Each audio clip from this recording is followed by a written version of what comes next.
Hello and welcome back to the farm. Today I'm going to show you how to plant broccoli, cauliflower, and cabbage. The reason why I'm doing this in one video is simply because the process is exactly the same. I will give you some different takes on how things are done with the different types of vegetables, but in essence the process is exactly the same. It's very easy. If you follow this step by step, you'll have a very successful early spring vegetable crop. First thing you do is you fill your tray with potting mix. And so we're going to do that. And so we take our soil, potting mix, and we fill our tray. Now, it's important that you pre-moisten the soil. Pre-moisten doesn't mean pouring 18 gallons of water in here. What it means is that you put a little bit of water prior to using it, and then usually if you close your bag, it'll stay that way. But as you can see, this is a little bit damp.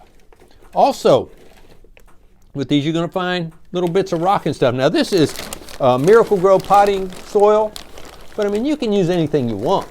But I highly suggest that if you're going to use dirt from your home, that you know what you're doing. What happens is that dirt not only have weeds in it, but it can also have fungus and disease and bugs and who knows what else. So there's different ways to deal with all that, and you can check all that online. This is just a whole lot easier. For those of you that have tried that, you know what I'm talking about. There's nothing worse than getting weeds in your seed start. And so we continue to fill up the tray. And you can see it takes a little bit of dirt here and there. Now there's actually 128 cells in these particular trays. Now I did one for broccoli, I did one for cauliflower, and this one's going to be for cabbage. Now, some of you would say, well, 128 plants is a lot of broccoli. Well, yeah, and it's a lot of cauliflower and it's a lot of cabbage too. But my children and my grandchildren, some of them will only eat stuff from the farm, not only because it's more nutritious and they know what's in it or not in it, if you know what I mean. It tastes better. We don't spray. We use very, very little outside anything that's used that we don't manufacture on the farm, including, I know some of you may be offended by this, but manure. We compost all that and put it in the garden. Now, if you look at the tray, you can see it's relatively full of dirt. Now what I'm going to do is I'm going to pick this tray up and drop it. Now, that doesn't mean I drop it from 17 feet in the air. That means I drop it at about 6 inches and let the soil settle. And that's exactly what's happening. The soil is settled, as you can see. So I need some more dirt. Now, if you're adverse to getting your hands dirty, you can use gloves for this. I don't really have a problem with it. But I can see where some of you people might not like this. And that's okay. The idea is to grow homegrown food for your family, not only for emergencies, just because it tastes better. Now we grow a lot of this stuff for not only families, but we feed it to livestock as well. Now, as you can see, this thing is almost completely full of dirt again. I'm going to drop it a couple more times. And now the dirt is settled again. So what I'm going to use is I'm going to use my martial arts hands. Yes, I'm a first-degree black belt. The wife's a third-degree black belt. Daughters are fourth and fifth-degree black belts in Taekwondo. So yeah, we kind of know how to do this. But if you watch the movies, wax on and wax off. Here we go. And what I'm doing is leveling the dirt. And the reason why I want to level the dirt is when I get to the next step, that's kind of important. And I'm going to pick out some of the sticks and stuff, but you can leave them in if you can. Now, what I'm going to use is one of my most favorite tools around here is the imp seeder. The imp seeder allows me to fill each one of these cells with a singular seed or a couple seeds, depends on how I want to do it. Today, we're planting cabbage, but everything we're planting today is from the Seed Saver Exchange. By the way, we are not subsidized by anybody. But I just like their stuff. So, this is early Jersey Wakefield cabbage. And we've grown this before, and it's really good. So what we do is we take our cabbage seed and we pour it into our imp seeder.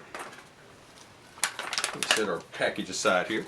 And we're going to take our finger and take a singular seed and put it in hole number 1. Then we're going to take another seed and put it in hole number 2, and so on and so forth until we have all our holes filled with seeds. Now if you get 1 or 2 extra seeds in there, it's not a problem. Matter of fact, some people, when they grow their early season greens, they would actually just pour their seed into an open container and then transplant them once they come up, which is fine, except your roots get all tangled up. And when you pull them out and you go to transplant them, sometimes you lose them. And so, as you can see, one by one, we put these in the hole. Again, if you get 1 too many, it's okay. You can transplant later. Broccoli, cabbage, and cauliflower seeds all look pretty much the same. So you got to kind of do this one at a time. But what you do is you fill these up, and then once you're ready, you move it to the next one. I'll be back in a minute once I fill this up. Now, we are down to our last set of cells, and as you can see, the imp seeder is doing an amazing job. Now, one thing that you have to do is we use 128 trays. I think I might have mentioned that before, but you have to size your imp seeder to the right size tray. Trays come in all kinds of different sizes and shapes and all this other stuff, and so you got to make sure you get the right size. Now, I don't really remember where I got it from. I got it all online. But I suspect if you Google it, or your favorite search engine, Bing, or whatever it is these days, you can find these things. They are absolutely amazing. If you were to take that little bag of cabbage seeds that I'm using in this case and try to direct seed it, you would get something come up, I'm sure, if you do that properly. But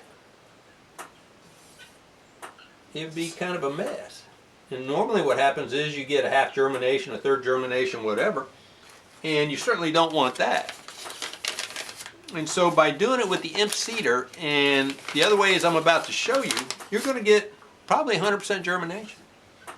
If not, it'll be in the high 90s. We normally get very, very close to 100% germination every time. Okay, with that said, we've got all our seeds in place in our seed tray. What we're going to do now is we're going to break out our handy dandy vermiculite, and we're going to put our vermiculite over the seeds that we just put in. You can see I'm just kind of sprinkling it over. And what the vermiculite does is, after we get these things dampened in, it will actually help retain the moisture in the soil and help with our germination. Now, we're going to put the broccoli, the cauliflower, and the cabbage in the germination chamber at the same time. We're going to run it at about 65 degrees. But if you don't have a germination chamber, that's okay.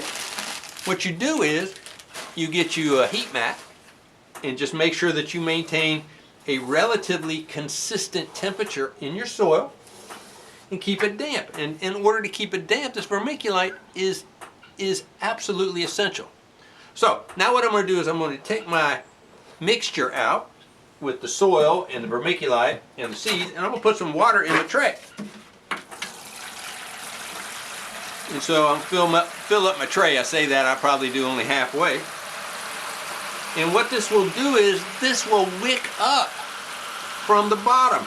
And as you continue to grow after your seeds sprout, you need to continue to water from the bottom. That's very, very important. What will happen is it will stimulate your root growth as the seed sprouts, and you will get amazing roots. So what I'm going to do now is I'm going to take my seeds and my vermiculite and my soil, and I'm going to let it set in the water for about 30 minutes. Then after that, I'm going to let you see what it looks like when the vermiculite is damp and when it's not. When the vermiculite looks like it does now, it's not ready to do anything with. You've got to leave it sit. But you'll see a noticeable difference. This vermiculite will get dark. And when that happens, you can go ahead and put it on your seat mat. You can put cellophane over the top, whatever it takes to maintain your temperature and your moisture content, humidity. As you can see, this vermiculite is a much darker color than this. This is one we just started. This is one that's been sitting about 30 minutes. And so you can certainly tell when it's time to go in the germination chamber or put on your heating mats. Well, as you can see, I have the broccoli, the cauliflower, and the cabbage in the germination chamber. Temperatures are set at 65 degrees Fahrenheit. And it's going to be in here, I'm guessing, for maybe 3 or 4 days. Now, we've elected to go with a little bit cooler temperature for these crops because that's what's required to get optimum germination. Again, in the chamber, we'll get at least probably 95 to 100% germination in each one of these. You know, you really can't express the feelings and the self-satisfaction you get by growing your own food, by having your own place, and being as self-sufficient as you can. We've been doing this for 30 plus years, 3 generations, and there's just nothing better than eating your own food, whether it be vegetables, meat, eggs, or whatever. Until next time, see you down at the barn.